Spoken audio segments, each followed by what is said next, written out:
রাস্তার পাশেই জঙ্গলে ঠাঁই দাঁড়িয়ে হাতি, আর হাতি দেখতেই দাঁড়িয়ে পড়লেন অনেকে। ডুয়ার্সের নাগরাকাটা মালবাজার 31 জাতীয় সড়কের খুনিয়া মোড় সংলগ্ন এলাকার ঘটনা।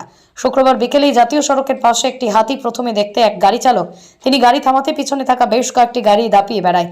পাশাপাশি উল্টে দিকে আসা বেশ কিছু গাড়িও দাঁড়িয়ে পড়ে রাস্তায়। সকলেই গাড়ি থেকে নেমে হাতি দেখতে ভিড় জমান।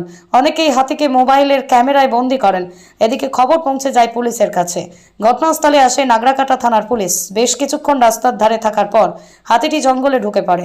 উল্লেখ্য, ডুয়ার্সের চাপড়ামারি জঙ্গলের বুক চিরে বেরিয়ে গিয়েছে 31 জাতীয় সড়ক, আর যে কারণেই মাঝে মধ্যেই জাতীয় সড়কের পাশে চলে আসে হাতি সহ অন্যান্য বন্য প্রাণী। এটাই যে খুনিয়ার মোড়ে হাতি দেখলাম। গাড়ি ঘোড়া তো অনেক দাঁড়ানো ছিল, ওরা ভালোই দাঁড়াইছে। পুলিশ আসছে, পুলিশ আসিয়ে তো পুলিশ আসিয়ে আমাদের ভাগে দিল। তারপরে তখন তো হাতি আসছে এই জায়গায়, রাস্তার পাশে জঙ্গলের মধ্যে, রাস্তার সাইডে একদম।